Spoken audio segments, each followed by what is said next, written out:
I was just very taken by how different Tilly was as a woman to anything I'd read for quite a while. Action! Tilly is a beautiful, accomplished haute couture designer who's been living in Paris. But she returns home to Australia, to this little town called Dungatar for revenge. I'm back, you bastard. Kate was the top of my list to play Tilly. It's her beauty, it's her sensuality. No idea she was so beautiful. As soon as the camera was on her, it blew me away at how real it was and heartfelt. She's an incredible actress. Myrtle Dunnage. Tilly. You grew up. Did anyone know you were coming?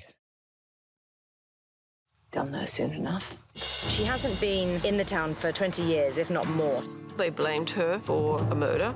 of a fellow classmate. She's back! The murderess is back! This town sent her away, separated her from her mother.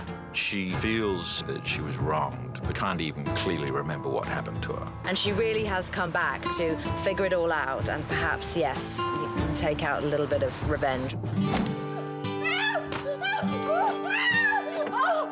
I really admired a very powerful sense of self, just because she has had to overcome so many challenges in her own life in order to just stay strong. Am I a murderer?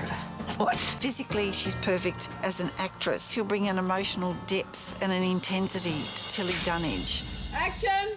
Sometimes you got to be a little vain. You know you want to, just to see the look on their face and cause a little trouble for fun. That's how it's done. Why just follow the rules? Sometimes you got to be a little vain. Tilly's such an artist. The women of the town want what she can give them. I want this one. You know how to bargain, Gertrude? Free groceries? Information. She forces the town to unearth a lot of nasty truths with her dressmaking skills. I like the idea of a woman being able to use her skills as a weapon. I was 10 years old. I couldn't have done any of this. But at the same time, there's a sense of humour to it all. Take your clothes off. A murderer and a lesbian. Jodie plays my mother. It's a wonderful role. Judy's perfect for that character. She's got that wickedly funny sense of humour. What kind of bloody awful music's this? Billie Holiday. Sounds like she needs one. I've never read such hilarious one-liners as there are in this script. Playback and action. She's trying to kiss him. Run! Shut up. You shut up. What? Pervert. It's an interesting role because it encompasses comedy and really quite emotional weight. Stop it. Stop it. I do find that fascinating mix. You could be married in this suit. Yeah, could be. Snapped up by some eligible spinster or hag. Trousers off too? Yes. Liam Hemsworth plays Teddy in our film, and Tilly and Teddy remember each other from when they were children. When Tilly comes back, Teddy's very intrigued. Stand by. Here we go, Liam. Action. Gunny bums come home. Wonder how she turned out. Cut! When I read the script, I felt really connected to this character, Teddy, because he reminded me of a lot of people I grew up with. He reminded me of my grandpa in particular.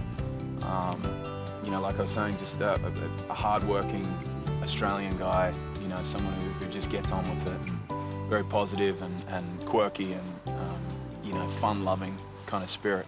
When I wrote The Dressmaker, I don't even think Liam Hemsworth is still at high school. So now that he's attached and he's playing that very cheeky, very charming, very lovely character, I just think he's going to bring a ruggedness, a humour and a kind of sympathy to a very, very, very broad audience. I reckon he came home for bloody revenge, or me. We just could not find a better Teddy. He's gorgeous. A larrikin, all of the things that Teddy embodies. And action.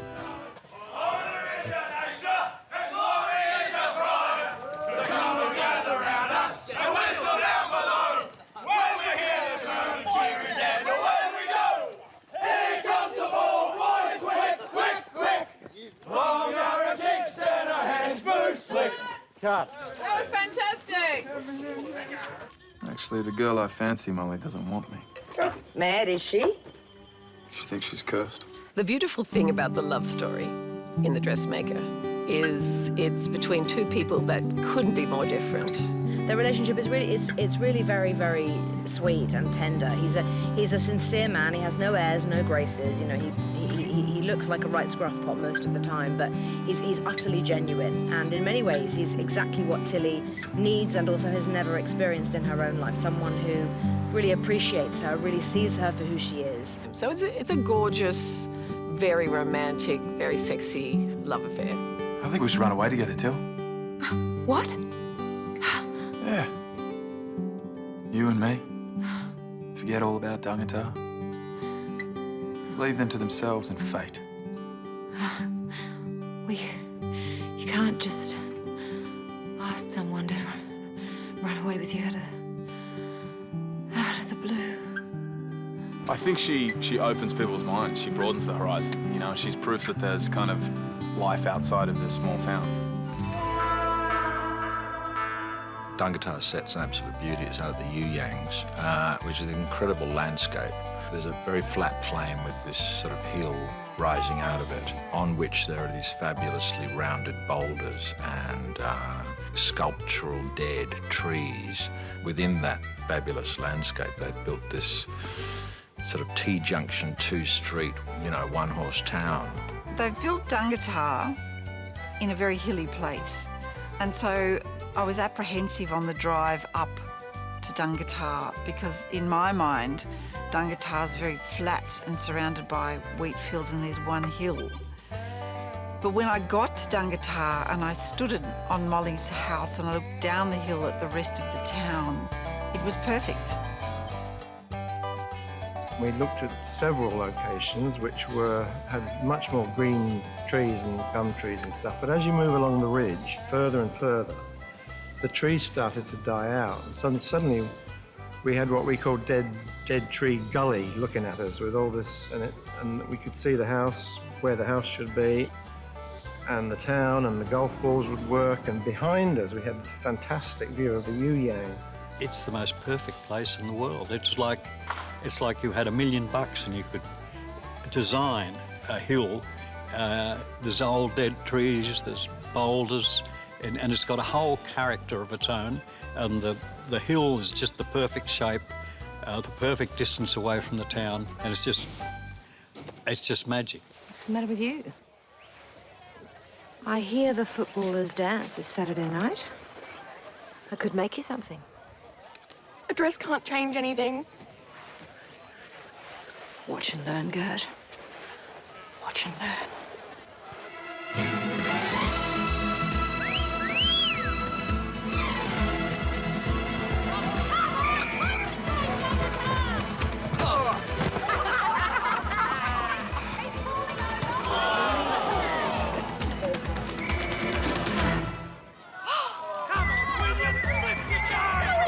Come on, what?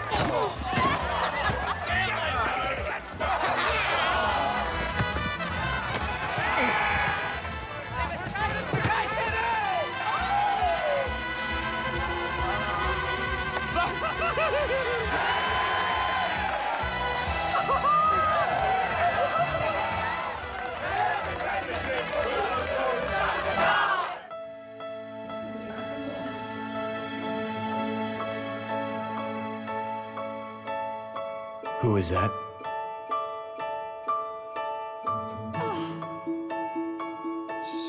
Stunning.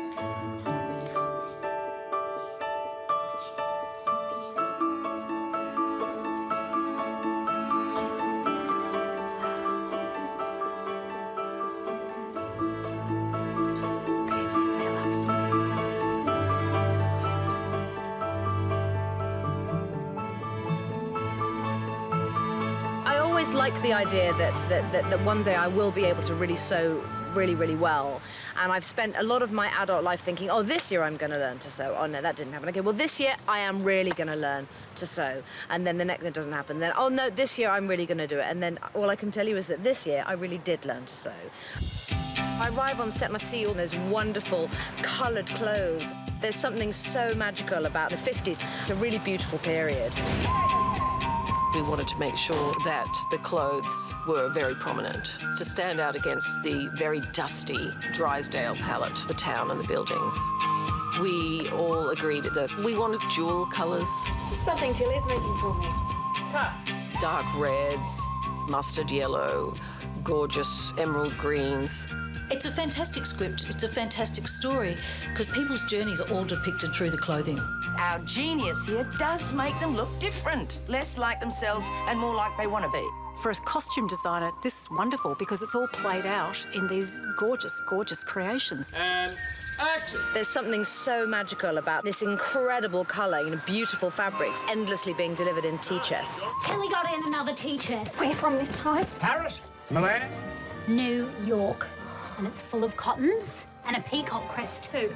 The town folk go from looking sort of pale and a bit tea-stained to looking like they're all walking down a red carpet. They should not be wearing things that are, Gucci or Prada, and yet they are. They're tottering about in heels in the Australian desert. I just love that. And it really does something very, very striking to the visual image of the story. Stunning.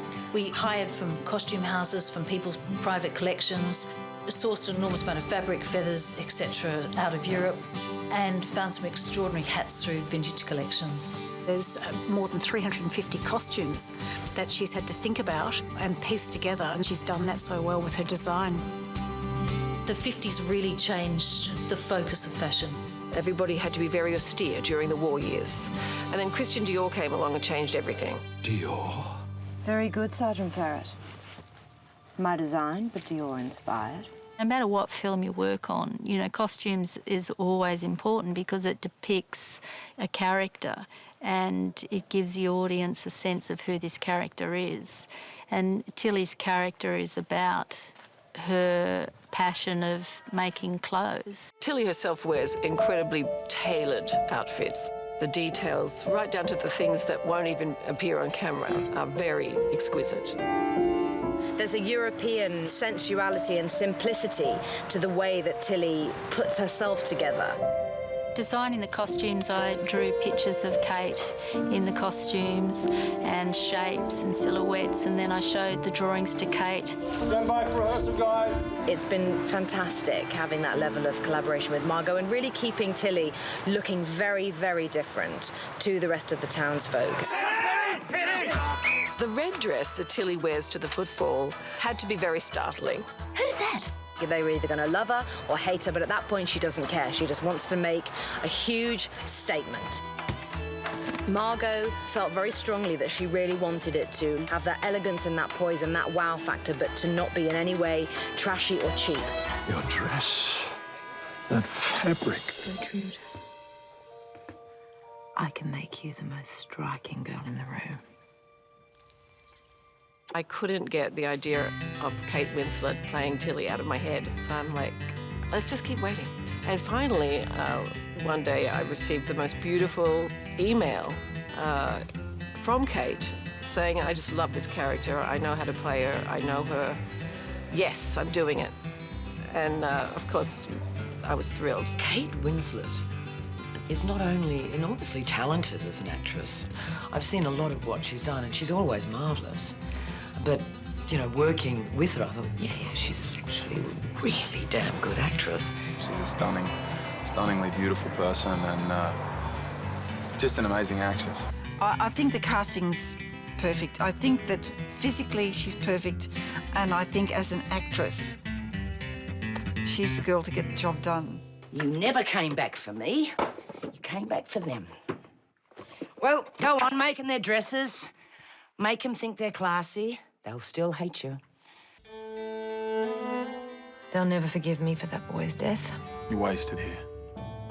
When a script comes along that offers an actress an incredible range, comedy, Come in. through to intense and moving drama. It's just a pack of lies! So it was a combination of all of those things, really, I think, that grabbed me. I can't be with you, Teddy. The film's really about the unearthing of lies beneath the surface. So the dresses and the frocks say a lot about the person. I think fashion should be exciting, it should be fun, and it should be accessible. I'm glad to have met you, Tilly Dunwich. You've enriched my life. That was terribly exciting, to create what were really works of art, not just clothes.